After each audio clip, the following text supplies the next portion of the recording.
My Sheffield friends are not interested at all. Basically, one of them, he said, I've just been considered to watch Dune, so I sent him the link to the pod. He's like, a bunch of half French pussies talking about films. No thanks. Yeah, this is the problem I'm facing. What cunt? I'm going to batter it. I want to batter him. Wow, this is the first time I've been called a half French. I've been called a Paki. I've been called a Paki before. I've been called an Arab. I've been called an Arab before, but never half French. You've never been more offended either. Yeah, exactly. I'm not half French. How dare they? Yeah. There's your intro.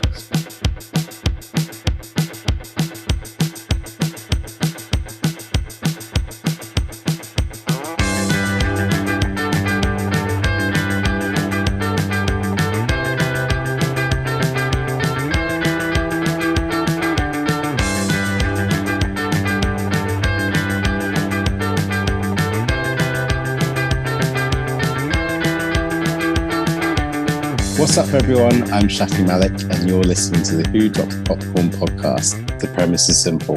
One of us picks a film that we know the others haven't seen. We all watch it and come here to discuss it.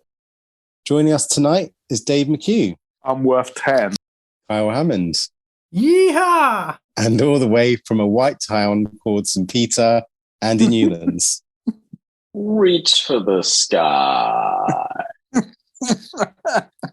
Here's your warning. We'll be going into heavy spoilers. So if you haven't seen the film, we thoroughly recommend you watch it before listening to this.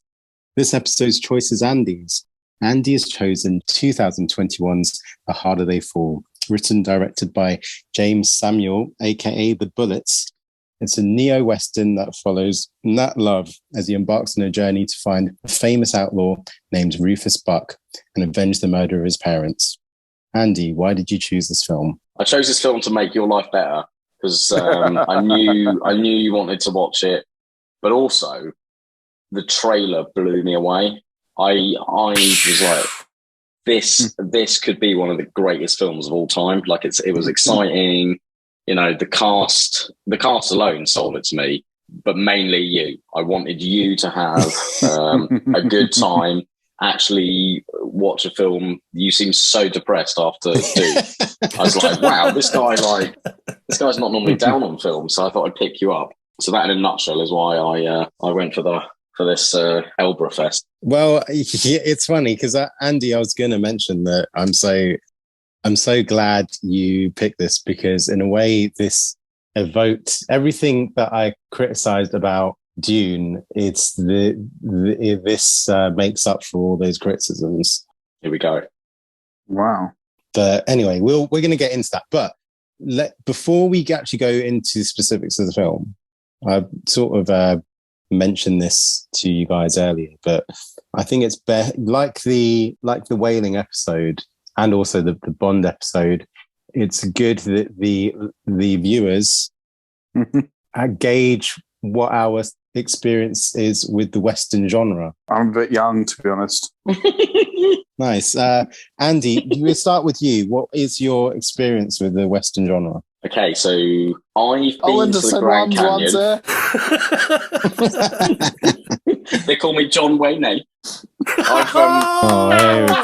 Thanks very much, mate. Yeah, that's awful. That's it, mate. Remember, this is a global podcast. That'll mean nothing. Yeah, but then they'll look it up. They can't spell Wayne. It's OUAISNE. Whatever. Yeah. I want to be referred to as John Wayne for the rest of this episode. For the rest of your life. Right, so basically, yeah, I've been to the Grand Canyon, so I know what the landscape looks like. Red Dead Redemption, I played a lot of that. I haven't seen that many movies, but I remember like when I was little, I used to go to Universal Studios and stuff. I used to like seeing the stage shows of like all the prop guns and the fights. Yeah, Westworld, the TV show, that's got like a heavily Western theme running through series 1 in particular. I remember watching that film with Mel Gibson where he was playing poker in Western bars. Yeah, Maverick, man. That was cool. So I've got a bit of an affinity for the Wild West. I remember like learning about it from school and I remember Brave Star, growing up as Brave Star, like watching that cartoon. Oh it was my God. so quality. Oh wow, like, so, yeah, nice shot. Yeah. Wow. So I've always, I'm not an expert on anything, obviously. Speed I've of seen a a few. puma. Yeah, all that. I always thought that. I wonder if, like, on an off day, Brave Star gets the animal of the power wrong, so he ends up saying "strength of the puma," and he ends up being quite lame, and Fucks it up. What was the name of the horse? Tex? No, Tex was the villain. Tex the villain. Tex the villain? I can't remember, to be honest. I can't remember. So basically, in a nutshell, Shaf, in terms of movies, very little, but I have got a big affinity for the Wild Wild West, and even films like Back to the Future. Like that's what I grew up. Like spaghetti western and sort of, Well, if you've seen Back to the Future 3, you've basically seen A Fistful of Dollars. Oh, really? Yeah. What? So yeah, man. No, not at all. I'm a big. I don't remember the DeLorean being driven by a train in A Fistful of Dollars. That was a deleted scene. I've seen Cowboy and No, Aliens. I remember the particular scene from Back to the Future 3. Do you remember the viral video that leaked? Yeah, the little kid pointing at his window. It's so weird. So weird, isn't it? What is he doing? I think we need to explain that. Just go on YouTube and look in Back to the Future 3 Weird Kid, and it shows you it's one of his Doc Brown's sons, isn't it? Okay, like Robert Zemeckis must have come across, but he must have rewatched that scene in order to do the editing. So how come we didn't notice that? It's in the background, isn't it? What was the other high school film where the guy gets his ass out in the bus? It's a Teen Wolf, isn't it? Where the guy gets his dick out. Honestly, if you're an extra, you're so bored. You've got to do something. Hold up some extreme right sign or something. You've got to do something. In the Baywatch intro as well, if they're running in slow motion, in the background, someone pulls a Mooney. Yeah, that wasn't the intro. It was one episode. Yeah. Oh, was it? I thought it was the intro. And the Desperate Housewives of Jersey, someone pulled a Mooney on the beach at Brellan's as well. Yeah. You. I wish. Sorry, Andy. Is that everything that you want? I think the last sort of cowboy film I saw before this was probably Wild Wild West with Will Smith. So I've just seen silly, He's such an idiot. Silly cowboy films. But I love them. Kyle, so out of all the classic westerns that you've seen, what would you say is the best, your favourite? Classic ones. What era are we talking classic? Like pre-90s? 70s. Yeah, pre-80s, I'd say. Pre-80s, okay, right. Don't want to be boring, but obviously The Good, the Bad and the Ugly is an amazing film. Is that your favourite out of the trilogy? For years, I always said I preferred A Few Dollars More, but no, I've not had time. I wanted to rewatch them all, but I don't have time for that. So I've done a bit of a YouTube deep dive and done what Noonan's does and just watch clips and stuff. And yeah, Good, the Bad and the Ugly. Just those two songs, man. The main theme and then the Ecstasy of Gold. Absolutely amazing. Yeah, that's a tune. And that's actually the music that Metallica play as they go on stage. Yeah, and they actually did a cover of it as well. Lee Van Cleef is quality in. Lee Van Cleef and Eli Wallach are amazing in Good, the Bad, and the Ugly. Yeah, but Lee Van Cleef is amazing as well in For a Few Dollars More. But the guy that plays what's his name? The guy that plays the villain in For a Few Dollars More, Gian. He's an Italian guy, Gian Maria Volonte. Quality, man. That guy's he's like a villain in Fistful of Dollars as well. But he's like part of the brothers that. He's playing off two sides against each other, isn't he, in that film? Which is very much like a Red Dead 2 mission where there's two families and you play them off against each other. But he plays one of the brothers in that, but he's also the main kind of villain in For a Few Dollars More, and he's quality in that. He's got the weird pocket watch that he opens that plays that ding, ding, ding, ding, ding, ding. Yeah. I guess so basically your answer is Good, the Bad, and the Ugly. Which is obvious, really. Well, I guess you could say that. I mean, you could your answer could be the whole trilogy. I would accept that as an answer. But, to be honest, the classic ones, I've not seen much else. I've Magnificent Seven and Once Upon a Time in the West, but all I can really remember from Once Upon a Time in the West is that Charles Bronson plays a harmonica. I can't really remember anything else about it. So now, of all the modern westerns, what is your favorite? Oh, damn. I'm going to give 3. Ooh. I'm going to say Unforgiven. No. You've got to pick one because Oh, you might take Dave's choice. So right, okay. I'm going to say I'll give you a timer. I'll say my 3 anyway. But so it's a choice between Unforgiven, True Grit, and There Will Be Blood. Right. And Okay. I'm going to go with Unforgiven. Okay. Wow. So Tombstone's a close 4th. Dave. Okay. Dave, out of all the classics, what is your favorite western? Well, from the classics, it's all about A Fistful of Dollars for me. And I love Yo Jimbo as well. And I don't really mind that it's a rip-off. I love both films. Have you seen Yo Jimbo? Yeah, man. That's some hardcore viewing, man. It's identical. It's literally 100% rip-off. You'll never see more blatant rip-off in film. What, even Seven Samurai and Magnificent Seven? I guess on a par, sorry, with that, yeah. But they did that on purpose. That was like above board. But with this, it's like, wow. But they're both great and they're incredible. So yeah, I can't help but love it so much. Is your choice Yo Jimbo later? Yeah. Dave, what's your favorite classic western? Sorry, favorite modern western. God, Desperado. Nice. Let me enjoy it. It's just so enjoyable. Yeah. It is. Yes, mate. So, now you're talking. So good. It's so fun. It's just so wonderfully, wonderfully fun. Oh, you I've seen that film about 25 times, and I just love it every time I watch it. It's just such a fun movie. Nice. Remember when I tried to grow that Antonio Banderas haircut a couple of years ago? Not yet. Right, just so Shafi doesn't kick off, Shafi, what is your choice? What is your favourite classic western? I didn't kick off before. I just sort of Yeah, you did. You say we never ask you, and we're self-obsessed. I'm a big Sam Peckinpah fan, so The Wild Bunch is probably my favourite out of all the classics. Wow. Okay, so you would love Red Dead Redemption 2 then, because basically, I've not seen The Wild Bunch, but most of Red Dead Redemption 2 is just The Wild Bunch. Wow. Really? Is that what you've been told? That's what a YouTube video told me yesterday, yeah.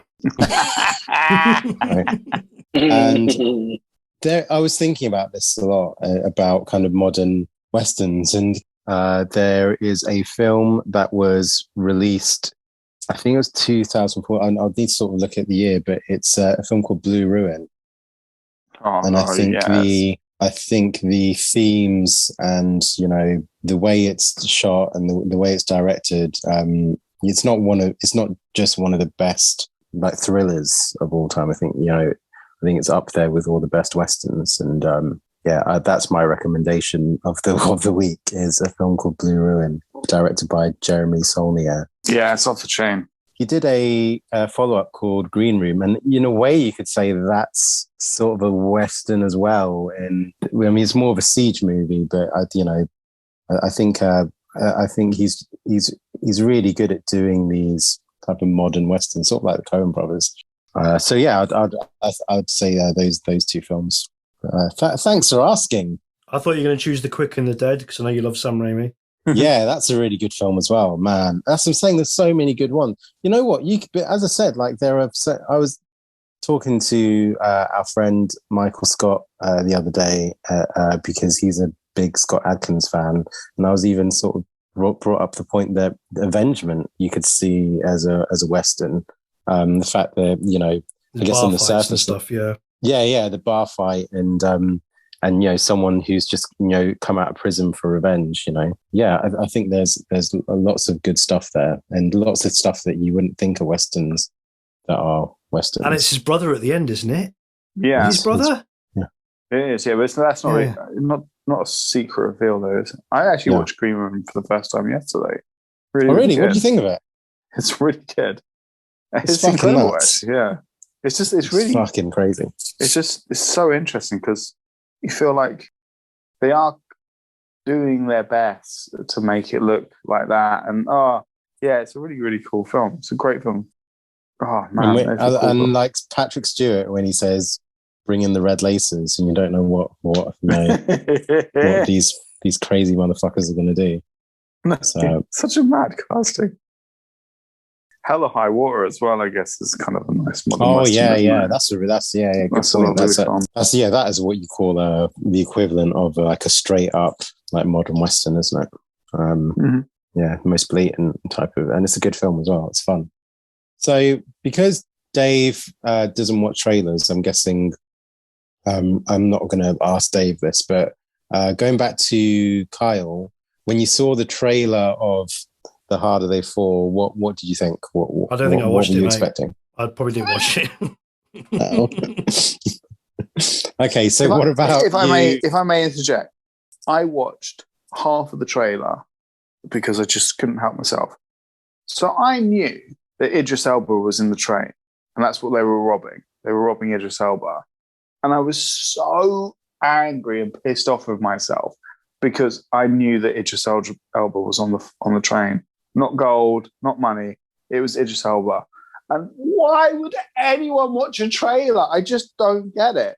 It ruined an amazing scene. Maybe the best part of the film was that train scene. And and I knew, oh my God, that is one of the coolest scenes in history. I don't think that film loses anything knowing that Idris Elba is in. It's not really got to do with the mystery. Well, I guess that anyway. I guessed he was in there. Right. What? Okay. Well, after seeing the trailer? No, because I didn't watch the trailer. I can't remember watching the trailer. That didn't even make sense because he was in pardon. So why did they have to bust him out? I didn't even get that. I guess he was heading to a place to be pardoned, right? Yeah. So, but why? If he was going to get they could have just waited. They could have just waited at the train station. Yeah. There was a one-liner that they were going to do something. I can't remember what it was. Wasn't the guy that they killed that had the keys with the son? Wasn't he renowned for doing some dodgy shit? Can't remember. Let's see if Andy's articulate analysis knows about it. Okay, so Andy, would you care to recap this film? And I'm going to give you. Hang on. Ask me about the trailer. Okay, so because you already spoke about it, so that's why I haven't asked you. But okay, Andy, what did you think of the trailer for The Harder They Fall? I lost my mind when I saw the trailer because, like, I always remember going up Fort Regent and playing that cowboy game with like the shotguns and stuff. So it's like I've always loved like pretending to be one of these motherfuckers. But for me, I actually love the film The Hateful Eight, and I know a lot of people like look at Carl's face, for example. He's like thumbs down, blah blah blah. But I really enjoyed it. Really, really. Honestly, watch it, Carl. Give it a second chance. Honestly, I've not got 4 hours, mate, to watch it. So. Is it 4 hours? No, it's long. It's fucking long, yeah. Sorry, not swearing. Says the person who asked us to watch 2 fucking Dune films. But anyway. We'll spare 200. Cinema doesn't count, mate. Cinema doesn't count. Come on. Right. So, yeah, sorry, Andy. Yes, I saw it. I saw who's the actress that played Treacherous Trudy was in one of the Virginia King. She was in one of the coolest series that I've watched recently. Watchmen. Yes, Shafi, you legend. So I was so excited to see her. I was thinking, oh my God, this is going to be amazing. And I looked at it and I kind of was like, oh my God, this is like another Hateful Eight. And it just reminded me a bit of, I don't know why, but I was just thinking like, holy fuck, this is like Django Unchained, this is Kill Bill, this is going to be it does have that insane. Like, it just looked absolutely awesome. And then when I saw the cast, and I was like, obviously like all black cast, and I was like, this is brilliant. This is going to be something very, very different, very, very strong. This could be a bit of a, not game changer here, but it's just good that this film should have been made a long time ago. So I was just excited for those reasons. And the trailer, as I say, the trailer blew my mind. Okay, so Andy, could you care to recap this film in the space of 3 minutes? I can do it in 30 seconds. Okay, let's give you 1 minute and 30 seconds, right? 1 minute. No worries. I'll take my time. Okay. So right. Wait, hold up. No problem. Okay. Ready? And here we Go. Hey, what's that you say? It's Andy's articulate analysis. Excellent. I've already used 5 seconds. I'm not worried about it because this film is just a lovely, lovely tale of vengeance. So basically, there's this guy. He's a young boy when the film starts, and he's eating dinner with his parents. And then this gang arrives at the house, and they gun down his parents. And then you see like the main gang leader carving like his head. I'm like, what the fuck? Like, it's insane. My wife lost her mind when she saw that bit and was like, "Oh, is this going to be this gruesome all the way through?" I was like, yeah, probably. that's what put Liz off right from the beginning. Yeah, it was unbelievable. And therein lies, that's the catalyst. So, 20 years, 20, 30 years later, the guy grows up and you see him and he's, what's been carved in his forehead is a cross. And then the rest of the story and the film is just a wonderful tale of him trying to find, the gang and the leader of the gang, who is a guy called Rufus Buck. 15 seconds. And basically kill him. And it's wonderful. And it's just like 10, magnets. Each 9, character gets closer 8, and closer 7, to that badass spaghetti 6, western gunfight. 5, 4, fucking glorious. 3, 2 seconds 2, remain. Peace out, 1. bros. Who dropped the popcorn? Fantastic. Well done, Andy. It's well brilliant, done. honestly. I'll start my positive vibes later. But that in an essence is this film. Okay, well let's just get straight to it then. What did you think, Kyle? What did you think of the film? Yeah, it was great. Yeah, it was. I don't think it's as good as people are making out, but I really enjoyed it. I've read a lot of criticism about the third act, saying they didn't like the third act, but I love the third act. I thought the middle act was a bit. I mean, it happens in a lot of films. I was get a bit bored in the middle act, and I did get a bit bored in this as well. But the third act, and even like we're in spoilers, aren't we? The reveal at the end, which has been done a million times. Oh, turns out that what's he called? Rufus Buck. Rufus Buck is Nat Love's brother, yeah. So he basically kills his father because he was abusive. Yeah. But obviously he became a man of God and he was a great father to Nat.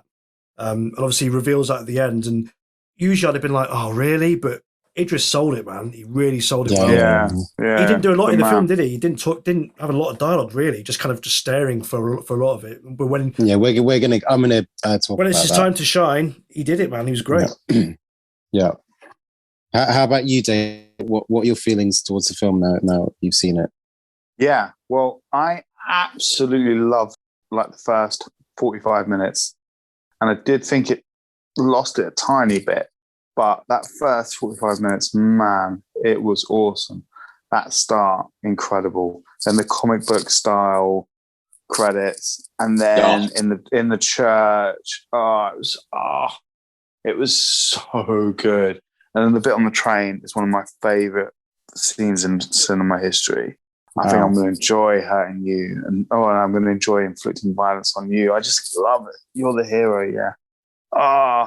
And then when they just sort of that long shot down the train, and they all pull out their guns to different sides, like kind of a dance sequence in an old-fashioned movie. Like, man, it's so good. It was wonderful. Did you say it lulled? Is that what you're saying? Or and then I feel maybe, I guess as weird as it sounds, I guess from the point where Idris Elba was released, I kind of it just didn't. It never reached that peak, that point where he's walking out of his mini cell and he's like, kill everyone. But then after that, the film dropped, I think.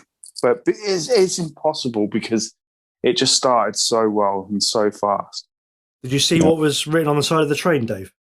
No, yeah, Black Panther. Yeah, it was said C. Boseman, so it was a tribute to Chadwick Boseman. Holy shit!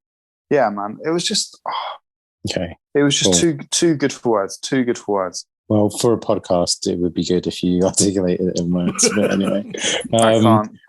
Okay. That was what I was thinking. Like in the last episode, I said, "What do you like about the second Dune film?" I just can't explain it. Cheers. Thanks, Dave. So this is quite a stacked cast. I mean, Lakeith Stanfield was probably the coolest motherfucker Okay, I mean, I've ever seen. I mean, come on, Dave. Can you just let me ask the question first, and then you have Why to jump to the haven't I answer? been asked whether I like this film? In my view, this is outrageous. No one You cares just what said, you think. you I said said like this 2 is lines. always- It's really good. This happens. This is the best happened film I've earlier ever on. seen. You This is the gave. best film I've ever You just seen. told us what you thought of the trailer, and then you had to go at me for saying, "Well, how come you haven't asked me what you thought of the trailer?" And You're now not asking me anything. You told me in to do your- Andy's articulate in your analysis, and that was it. your recap, and you're talking about how much you love the film, and now you're having to go at me for saying I'm not asking you how much you love the film. Okay, This is outrageous. how much did you like this film, man? Did you like it, Andy? All right, so I actually agree with the other guy. So that opening scene was unbelievable. I was like, this is going to be quality. And then a bit like the other guys, it lulled a bit. And then as the film went on, I didn't get out of it what I thought I was going to get out of it. I don't blame the film for this. I blame myself, because I think like going into it, I was expecting a bit more sort of with Django, like for example, like the substance was quite there. This in the end kind of lacks that for me, and just became a bit of a gunslinging fight. And I thought the fight scene like at the end that had been building up to was like playing a video game on easy mode. Like it was just like, oh wow, this is not where I thought this film was going. Yeah, I agree. It was good. It was enjoyable, but I don't know. I thought it was going to have more substance, and in the end, for me, it was just a bit of a popcorn movie. When you said it was on easy mode, two of their gang members died. One, Nat gets shot in the shoulder. I mean, you know, if it's in easy mode, then I guess you're not very good at playing video games. Okay, well, that's my view. Ooh, sick burn. What was the motivation for the others to risk their lives as well? That's the question I was asking myself. Like, why are they willing to die for this cause? I know he's the gang leader.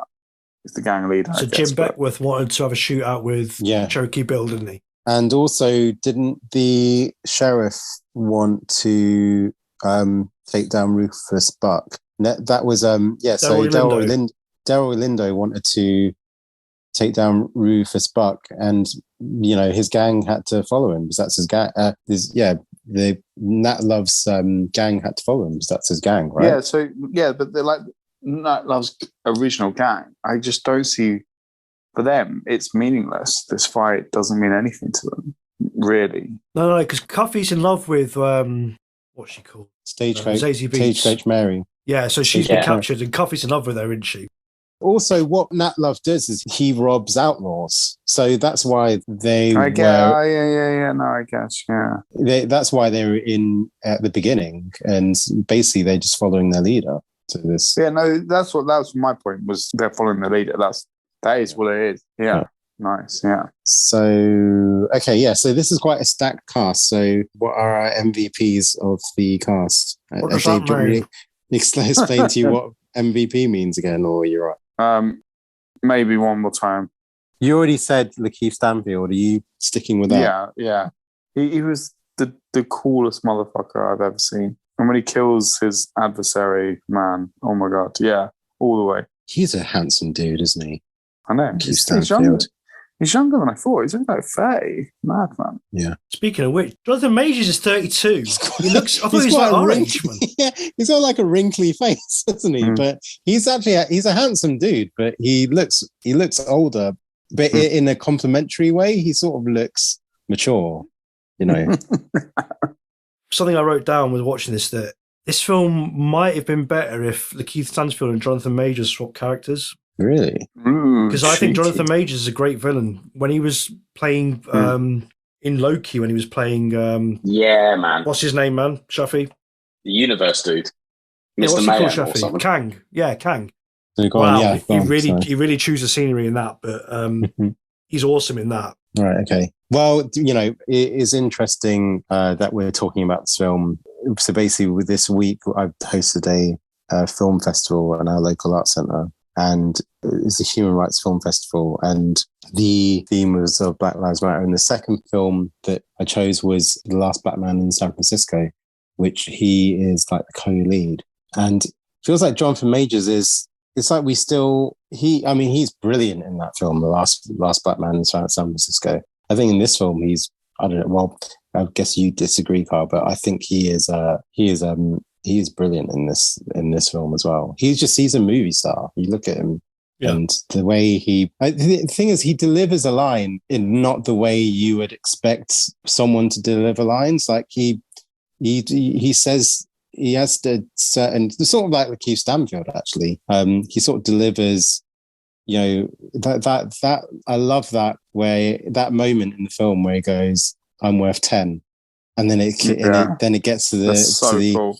And that Kid Cudi track kicks in, and you're like, oh my god, it's like. That's what you call a movie star. So cool. Is that the Jay-Z track? Yeah. Man, that bit where the beats have got like the gunshots, the proper like spaghetti western sound effect gunshots. Fuck, that's quality, man. This film is just super cool. Yeah, it is just super cool. Oh.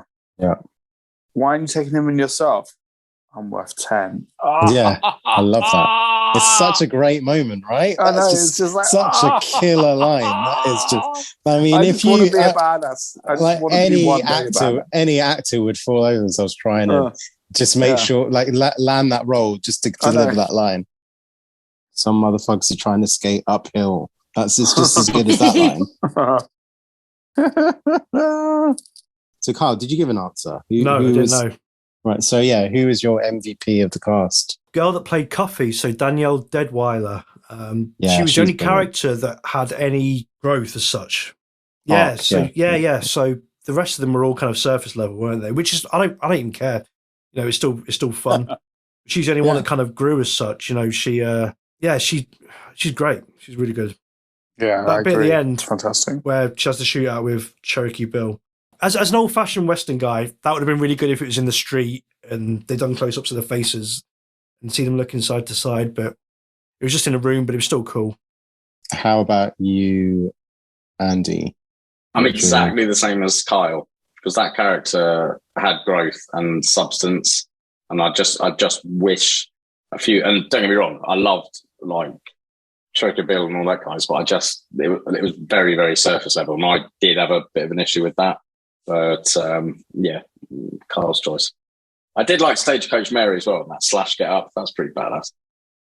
Okay, nice. Right, great. Yeah, I mean, we just. What about you, Shafi? Sorry, what about you, Shafi? I mean, to be honest, there are like so many actors that I could just talk for hours about. Who I really liked was the actual. Is it Jim Beckworth, the guy that wanted to? He wanted to face against Cherokee Bill. Yeah, the young kid. I thought he was really. I think he was really cool. Funny. Like he was really good, and I was like, man. Even though I could predict he was going to die, I was please don't kill him. When we're first introduced to him, I just love that scene where he just sneaks up behind them, and then he guns them both down. It's just like that's when I was literally. This is one of the best films I've ever seen. I was standing up, shouting. I was just fuck? You need help, man. Just home alone in your dressing gown. I do that a lot. I was windmilling. I was just so excited. It was unbelievable. I was like, wow. You should see when Dave and I watch a film together. We're both getting our dicks out and we're both windmilling at the same time. For this film, we would have. When he just like guns him down and then does it behind his back, I was just like, oh, yes. Too good for words. Yeah, what's he called? R.J. Seiler. He was the Blue Power Ranger in the reboot. I've not seen that. Wow. There are so many sort of that opening was just so cool, and but I think Dave was talking about it before, but Idris Elba. I mean, what I love it when a movie star is cast as not the lead role, and the reason why they're. Do you mean like Charlton Heston in Tombstone? Yeah, well, sort of, yeah, but like that's like 2 lines, isn't he? But what I know, Dennis Hopper in Hang 'Em High, he's like dies right at the beginning. But the point I'm making is that it's their movie star qualities that make them right for that particular role. So, for instance, like Brad, even though I've got my criticisms on Once Upon a Time in Hollywood, Brad Pitt in Once Upon a Time in Hollywood, he's cast perfectly in that because he's someone who sticks out. He's this like physical specimen of a man. Sort of like Jennifer Lopez in Hustlers when she enters in that film as well. And, you know, and with Idris Elba, he just, as you guys said, that he doesn't have that much dialogue, but he just has this brooding presence that you watch. By the end of that film, you think, yeah, well, that guy's a movie star. He should be leading. That's why people say he should be Bond and all that stuff, is because he has this sort of physical presence, and sort of like when, you know, the Joker, you know, comes into the scene in The Dark Knight, there's sort of like a tension as he sort of enters in. And watching this film, if anyone says, "Oh, Idris Elba is not a movie star," I would just play this film to him and go, "Obviously he is." Who says that? There was someone I was sort of talking to on Twitter this years ago, and he said that Idris Elba doesn't really have any sort of hits as sort of like in his like movie career, and it feels like his presence is more suited for TV, which I think is one of the most horrible insults you can say to anyone. I remember like Mark Kermode had made a whole YouTube video about Jennifer Aniston. I mean, I'm not like a huge Jennifer Aniston defender, but I think that's a really horrible thing to say to someone, that your face isn't good enough for the big screen. I mean, there's a reason why he's on fucking radio anyway. I know you guys love Mark Kermode, but I mean, to be fair, like he was in The Wire, so you know, so it's weird now in the modern times. You can, you might be in a situation where the best thing you'll ever do is the TV show you made, and I don't think they'll ever better than Wire. We are talking about a Netflix film as well, so Bryan Cranston will never come close to doing anything as good as Breaking Bad, and it's not his fault. It just happened to be, you know, James Gandolfini. You know, there are. I disagree. I think Idris Elba is a movie star. Yeah, but it's interesting if the TV show you did was The Wire, then it's hard to leave that behind, I guess. I don't know. Yeah, Roger Moore, The Saint, you know. Whoa. Hold on, what? Will Smith. Why don't you shut the fuck up? Yeah. Roger Moore can do whatever he fucking wants, mate. Movie star, TV star, he's always the best looking man on the screen. He owns every film. He owns every TV show. I actually wish I'd seen this film in the cinema.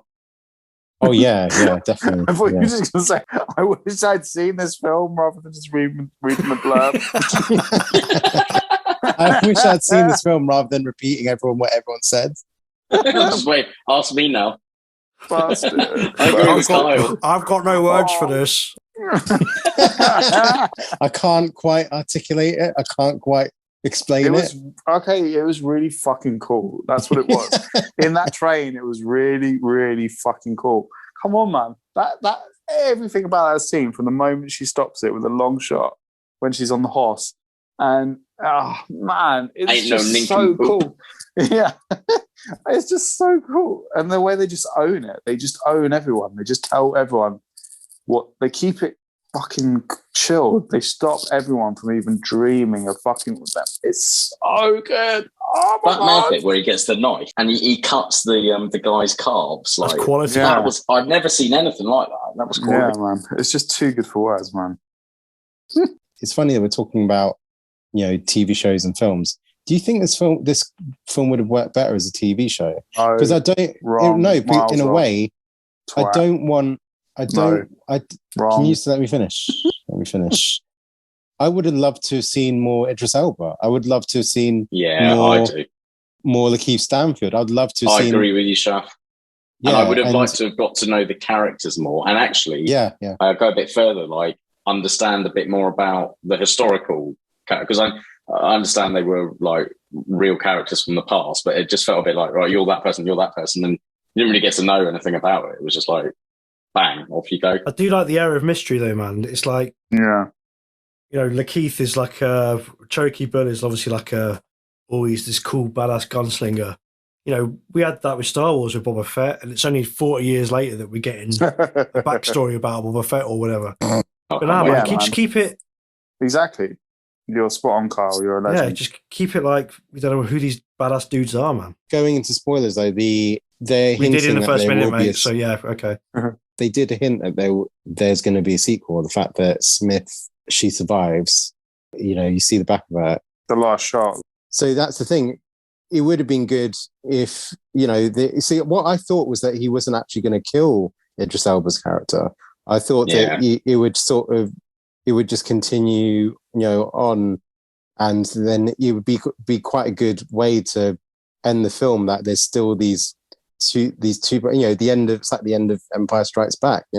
He finds out he's his father, but so it sort of changes the dynamic of the story.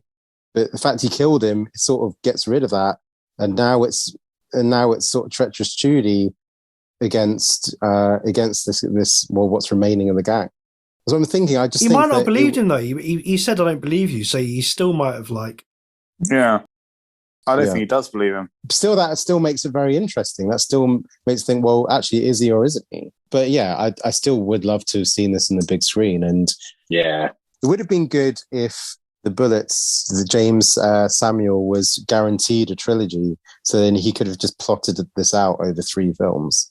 That's what I think. Is this his first film? Yes, first film. Debut film. Wow. Wow. That's the other thing I was trying to keep remembering myself. Okay, great. What are the needle drops that you like in this film? I saw an interview with Jaymes Samuel where he's like, I wanted to include dub. Yeah. It's strange because maybe he's a gamer, I don't know, but Red Dead Redemption 2 had quite a bit of dub. Oh, really? Which was, yeah, it did. And I was like, when you're playing it, like, this doesn't seem right. But then you've got the dub bass, and then you've got like the baritone guitar over the top, and the harmonica and the whistling. It's like, oh, this works. So yeah, there's a couple of dub tracks that were great. That main track with Kid Cudi, his bit's okay. His bit is very much kind of Western inspired, but that bit when Jay-Z just starts spitting, and the beat, it's the old school beat, and it's got the gunshots going on. And there's the outro at the end is just literally just the beat with the gunshots, and I'm gonna loop that and put it in this one at the end. And if we get sued, I don't care. I'm putting it in because it's quality. Yeah, man. Nice. Give it credit. Cool. And yeah, Lauryn Hill's in it. It's like, Lauryn Hill, what's she done? Nothing for years. Anyone else? Well, just the opening credits, I guess, for me.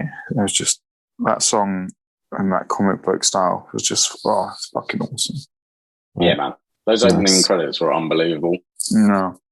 I like the way that most of the third act was shot as well. Just the fact, like, even the beginning, like, where, like, Idris Elba's, like, at one end of the town, then your hero's at the other end right in front of the church. That super zoom. Quality. Super zoom over the top of his shoulder, all the way out to him. Yeah. It was just wonderful. Like, the whole fucking set was so, like, the colours of the fucking bars and everything were just next level. Oh, man. Yeah. It was beautiful. When they first walk in to Trudy's place, I watched that 3 times. That what a bar. That is a speakeasy that I want to have a drink in. Oh my God. And that sort of girl's painted blue and mysterious dancing and stuff. It was so cool. And then you just cruise over to the back where Idris is just sitting on his own. I was just like, And there's so many beautiful shots of sort of outside when they're traveling around and stuff. Just incredible. It's very nice because a lot of these modern Western films, they put this sort of brown filter on but instead they didn't. They just thought, no, let's have more than one color. Beautiful blue. Yeah, it was gorgeous. What I found funny was when they said, "Oh, that's a white town," and they get there, literally everything is white. The sand is white, the walls are white, everything's white. And that was really funny, yeah. And then obviously their town they've got it's rainbow colour, isn't it? Every colour on the sun. So obviously, like, the cast in this is black, and, like, you know, you don't normally see that, obviously. But, like, when I was watching this film, I almost forgot that one. I'm just watching a film, and I thought that was quite cool. Like, it wasn't. Andy, you've ended racism, mate. Well done. That's a good line. I like that. Wow. That's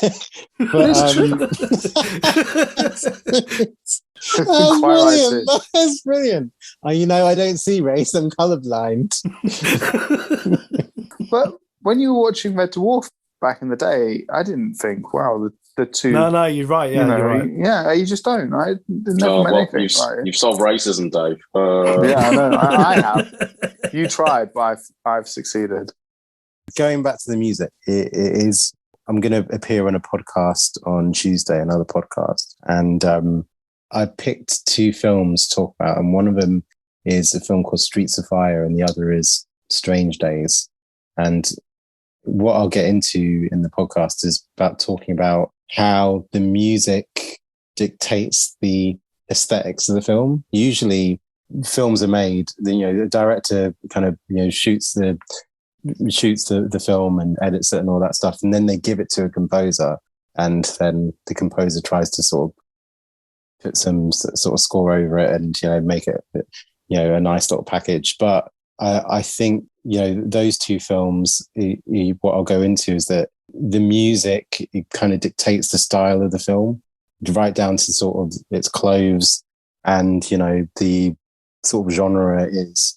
And this is a film where it wouldn't be what it is without the music. The fact that the director is a musician and he managed to bag this type of cast, and and you mentioned that he got like big names like Lauryn Hill and the Bullets, I think, produced for Jay-Z anyway. But yeah, I think that there are so many sort of, as you mentioned regarding like the dub, that like Barrington Levy track over the train robbery. It's such that's a classic track. And the fact that it's like, that does sound like, if you listen to that track in isolation, you can't help but think of like horses galloping or whatever, So did the Bullets do the score? Yeah, he did the score. Jaymes Samuel. Yeah. I can't find the score to listen to, just the soundtrack. Yeah. The score was awesome, but it was kind of lost behind such a good soundtrack. Yeah. The score definitely had influences from a lot of Western stuff, didn't it? But then, with like a modern twist. Because that final track at the credits, that has the same sort of keys as like the score that's going through the film. I'm looking at images of the film, just blowing my mind how good this set was. Yeah.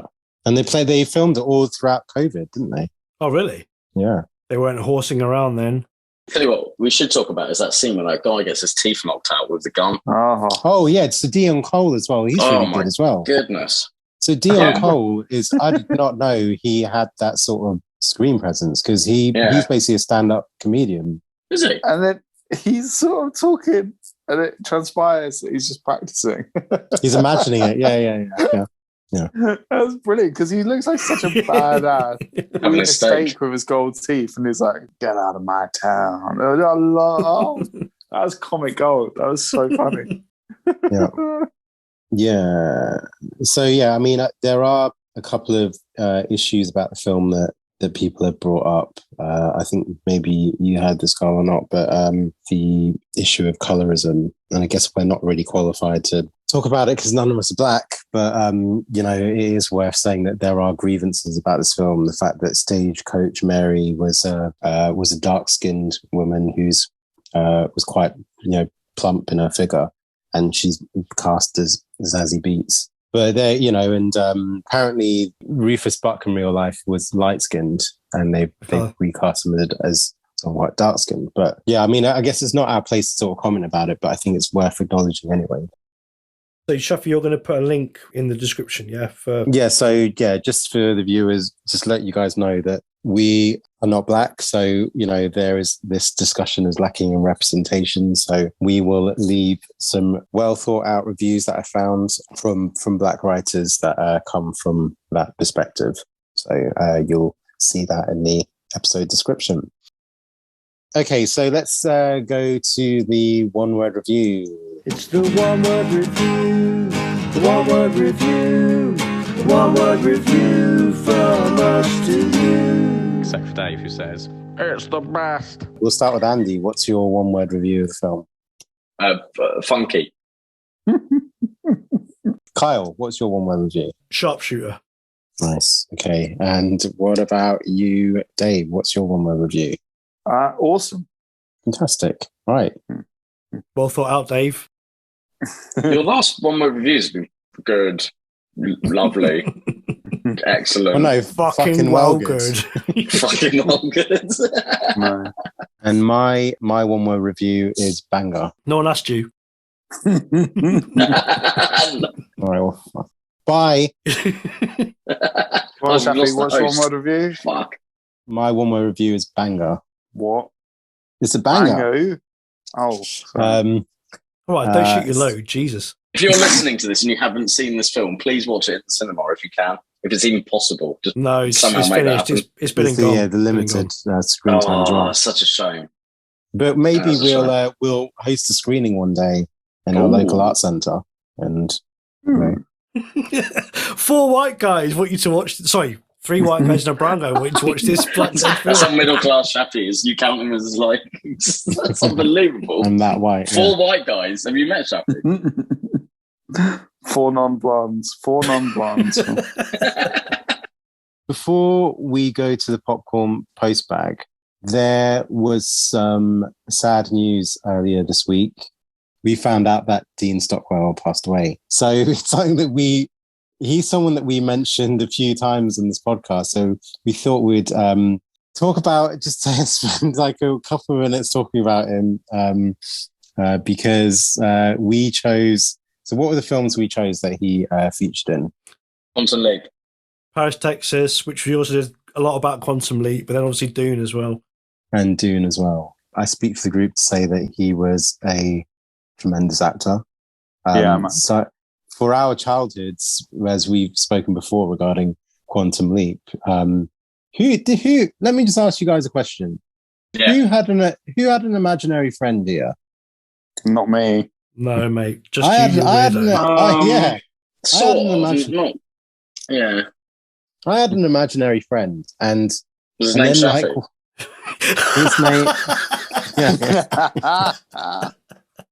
his name, his name was Jokey. That's what his name was. But anyway, so I remember watching Quantum Leap and thinking, no, I mean, I didn't literally think it, but it felt like Dean Stockwell Al was Sam's imaginary friend, and it was sort of like a nice.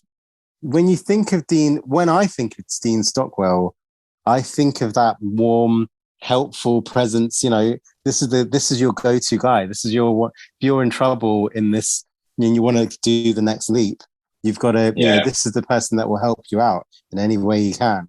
And it's sort of. I remember watching that and then watching Beverly Hills Cop 2 and thinking, no, he can't be a villain because he's Al. You know, so it's it's nice that as I think we should all raise a glass to Dean Stockwell. Yeah. You know, we salute you, sir. And let's put Air Force One on. It's you're going to be missed, and we will rewatch your performances for years and years to come. Certainly a life to be celebrated. Definitely. I've not seen Married to the Mob. Oh, okay, it's a good film. Yeah, he won he was nominated for an Oscar for that, wasn't he? Yeah. Wow. Yeah, I've never seen it. Yeah, that's a real nice thing. Your imaginary friend is Dean Stockwell. That's a cool way of doing it. I didn't have the imagination to have an imaginary friend. No, I didn't. But I love Drop Dead Fred. I was like, I wish I had a Drop Dead Fred in my life. Yeah. That was weird though that they kissed at the end though. Can you find that quite weird? I've not seen it for 30 years, mate, so I can't. See, that feels like they should reboot. That's the film that they should reboot. Drop Dead Fred. I can't believe they didn't do a Russell Brand version 15 years ago, 10 years ago when he was at his height. Russell Brand was Hollywood, you know. Mm-hmm. Well, actually, no. Shouldn't it be that guy? Who's the dude that he's a British comedian? Yeah. He looks like him. Greg something. Yeah, Greg. Yeah, Davies or something, isn't it? Or something like that. Or Greg Davies. Is that his name? Yeah, Greg Davies. Yeah, too old, old teacher. Yeah, but he looks just like him. Yeah, he does look like him. When he does his faces and stuff. He played his son, didn't he? He played Rick Mel played his dad in the show. You know what? You know the whole popcorn post bag thing. Before you made that jingle, I was like, let's stop reading out comments because it feels a little too narcissistic. But now Kyle's made this jingle. We're just going to have to suck each other's dicks all the time. Exactly. It's not narcissistic if you've got a jingle. That's fine. That's the rules. It's the popcorn post bag. Tweet us if you're feeling glad. Success or fail, send it in an email. Popcorn post bag. Leave a like so we can brag. Maybe read it it out on the popcorn postbag, yeah. This part of the popcorn postbag, we got a lovely message from Adriana from Florida. And Ooh, international. She has said, this is after listening to the June episode. She said, just listen to the episode and want to say that I love the dynamic you and your friends have. I'm going to listen to the rest of the episodes too. My favorite parts were the random anti-redhead sentiment, the whispering rant, and how Star Wars blatantly ripped off Dune. All in all, you should be very proud of this podcast of yours. I'd be happy to promote it too. It's very nice. Oh, wow. Well, thank you very much. Great. So, we cracked America. Brilliant. we cracked America. We did what Oasis couldn't do. Yeah, China next. And Canada. Okay, I'm quite excited for this choice because hopefully, Dave, you haven't picked a slow and meandering film. You picked a really big, fun film for us to, that we don't have to sort of read philosophy books to have an understanding of the film. I pray. I want Andy to hate this film. I just can't. Fucking hell. I'm so busy. Here we go. Okay, so go. Dave, what is your choice for the next film? It was going to be Stranger Than Paradise, but I'm not allowed the film from 1984 anymore, and it was black and white, and it was pretty slow. So I'm not allowed the film I wanted. This is a 1990 classic. So I am going with Singing in the Rain. Yeah. Oh, for fuck's sake. Yeah, that's right, bitches. Get ready. Singing in the Rain. Yeah, I think, Carl, you'd like Singing in the Rain. It's a good film. What, the original? 1952? Yeah, no, the original, remake. Oh, fucking hell, Dave. The remake, starring Will No, Smith. no, the remake is Step Up to the Streets. Yeah, get ready. Singing in the Rain. Get ready. With Gene Kelly? Fuck off. Yeah. Oh, well, I'm leaving It's the not that podcast. long. It's not that long. Oh, So God. I think Have it's you a good seen it, choice, Shafi? Dave. I'm Have you happy seen with it? your choice. Yeah, I have. But Oh. it's a good choice. It doesn't matter though. You must have seen it like 100 years ago, yeah. Oh yeah, ages ago. Yeah. I think But, I've seen like bits of it years ago as a kid. Kyle and Andy, you will be like, You this can is the fuck best off, film mate. I've ever seen. You will both be like, this is the best film How I've long is ever the seen. film? Anyone know? It's about an hour and 30. It's real slow. It's beautiful. It's absolutely beautiful. And get ready. It's the antithesis of the films I've chosen before. I can't win with you guys. Jesus. No, I'm glad. Why can't you picked just that, Dave. choose like fucking A film with Predator a or something? car, a film And with by the car. way, I would have been very annoyed if someone picked another 2021 film. Kyle looks like he's going to kill himself. That's what This he is like looks one of the films that the teacher would roll out the big rickety I know. TV at school and go, "Here, watch this I know. one. Have a cigarette." Mate, that's and called just Boy from Space. yeah. The Boy from Space is going to be my choice, by the way. I'm telling you now. You two, it is impossible No, I not to won't. love this film. No, I won't like is this film. impossible I not won't to like. love There's it. Viewers, nothing I get like ready. about this film. Because I know why you chose this, because you think You'll you're have Gene Kelly. scrambled egg, I just fried egg, sponsor around poached Jersey in the egg, daytime. boiled Buying egg, suits and £300 all over your shoes and face. fucking Every to kind of St. egg. John's. Over That's why you easy. chose this film, because you're fucking insane. No, This you'll have is a good poached stuff. egg Keep there, it for the a next poached egg, Keep it for scrambled Oh, the egg. next Dave, episode. this is This is my good stuff. fried egg. I'm gonna get £1,000 BFI player cufflinks. for this Don't shit. even work in an office. What the fuck? Oh yeah, by the way, is it showing anywhere? I don't even know whether can you rent it or not. Or... Oh, I wonder if is it still showing at the cinema? And I think it's probably finished at the cinema now. Shafi. It's like about 60 years old. we should.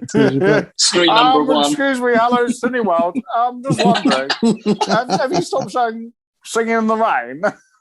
Yeah, about 50 years ago, mate. Congratulations, Dave. You've killed this podcast, mate. Well done. Congratulations, you played yourself. Oh, Dave, I can't believe you're making me watch a musical. Why can't you be like Shafi's choices have been amazing? The Wailing, Jessica 2, like, No. Okay, all right. and then So you come yeah, up with this shit.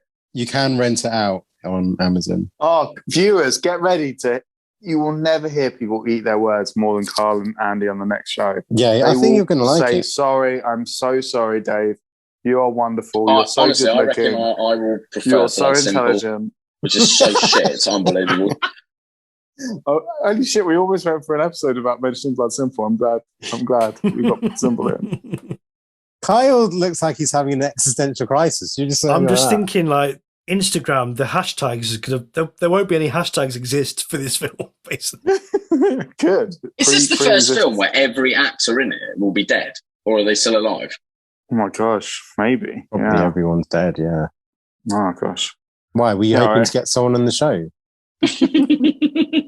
We can do a seance and we'll see how it goes. This is ridiculous. We did a seance. On the Ouija board. Hello, is Gene Kelly there? If Gene Kelly's in the room, please make a noise. Is it a musical as well? It's a musical. It's your favourite man. genre. It's your favourite. It's like my worst Kyle's genre, favourite man. genre. Okay, Dave, could you send the viewers home? Okay, so please send any questions, comments, praise, hate mail, or one-word reviews to the popcorn postbag at whodropthepopcorn@gmail.com, or like, follow, harass us on Twitter at whopopcorn, or Instagram at whodropthepopcorn. You can also leave the review on your podcast app, and please remember, like and subscribe if you've been listening to Who Dropped the Popcorn. We really appreciate it. See you soon. Bye. Cheers. Bye. Right, keep it real.